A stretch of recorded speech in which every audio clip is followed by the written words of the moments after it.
मैंने Jurassic world rebirth देख ली है एंड कुछ भी कहने से पहले मैं आपको वार्निंग देना चाहता हूँ कि आगे स्पॉयलर्स आने वाले हैं। तो अगर आपने अब तक ये मूवी नहीं देखी है तो जाकर देखिए और उसके बाद ये वीडियो देखना।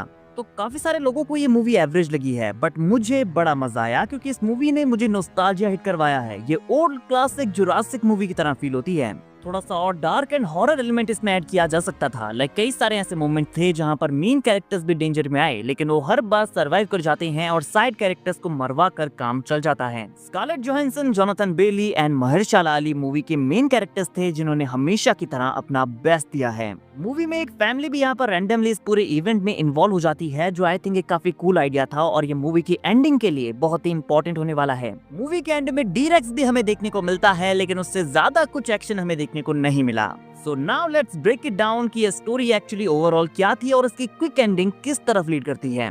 तो बेसिकली स्टोरी काफी सिंपल है। यहाँ पर एक क्रू डायनासोर्स के आइलैंड में जाता है उनका डीएनए कलेक्ट करने के लिए ताकि इन सैंपल्स का यूज ह्यूमंस की हार्ट डिजीज को क्योर करने के लिए किया जा सके। लेकिन ये पूरा mission pharmaceutical company Parker Genes के अंडर काम कर रहा था। तो ये डीएनए सैंपल्स बेसिकली निकालने के बाद पार्कर जीन्स के पास जाते हैं और वो अपने अकॉर्डिंग इन्हें यूज करते हैं। उन्हें लैंड, सी एंड एयर के तीनों लार्ज स्पीसीज के डीएनए चाहिए थे। इन स्पीसीज में आते हैं मोसासॉरस, टाइटेनोसॉरस एंड क्वेट्ज़लकोटलस। वहीं दूसरी साइड एक फैमिली के ऊपर मोसासॉरस अटैक करता है लेकिन ये क्रू उन्हें रेस्क्यू कर लेता है।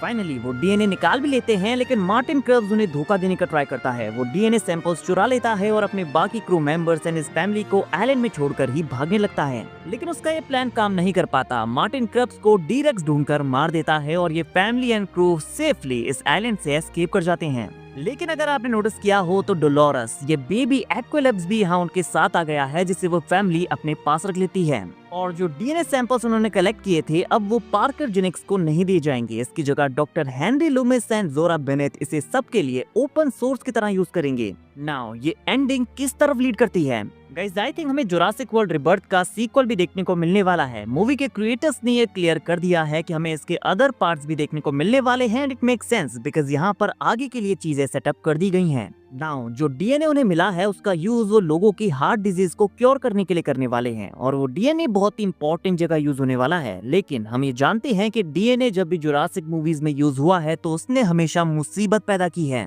तो ये डीएनए आगे की स्टोरीज में एक मेजर रोल प्ले करेगा।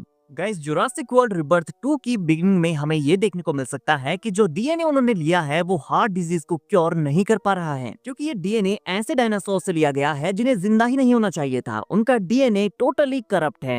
एंड गाइस आइलैंड में हमें म्यूटेंट डायनासोर्स देखने को मिले थे जिनके बारे में हमें ज्यादा कुछ देखने को मिला नहीं लेकिन ये म्यूटेंट्स नेचुरली अपने प्लेस पर थे। तो हो सकता है कि म्यूटेंट्स के पास इस करप्ट डीएनए का नेचुरल क्योर हो और इस नेचुरल क्योर को पाने के लिए ये टीम एक बार फिर से उस आइलैंड में जाने वाली है जहां पर हमें इन म्यूटेंट्स के बारे में और भी चीजें पता चलेंगी। बट गाइस डोलोरस, इस बेबी एक्विलॉप्स का भी इस कहानी में काफी इंपॉर्टेंट रोल हो सकता है क्योंकि उसे आइलैंड से बाहर लाया गया है। तो इसका क्या मतलब हो सकता है?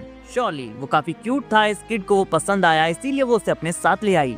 बट एक कहानी एक्चुअली कुछ और ही होने वाली है। नोवेल्स में डीएक्स वायरस एक ऐसा वायरस है जिससे डायनासोर एक्सटिंक्ट होने लगते हैं और ये डिजीज ह्यूमंस में भी स्प्रेड हो जाती है। तो हो सकता है कि डोलोरस के पास भी वो वायरस हो और वो मस्ती में किसी को काट ले और ये वायरस पूरी दुनिया में फैल जाए। और ये म्यूटेंट्स जो हमें आइलैंड में देखने को मिले थे उनके डीएनए में इस वायरस का क्योर होने वाला है। तो इस तरह से भी ये क्रू एक बार फिर से उस आइलैंड में जाने वाला है उन म्यूटेंट्स का डीएनए निकालने के लिए। गाइस आई थिंक ये दोनों ही पॉसिबिलिटीज काफी सेंसिबल हैं और काफी इंटरेस्टिंग भी। फैंस को इन्हें देखकर बड़ा मजा आने वाला है।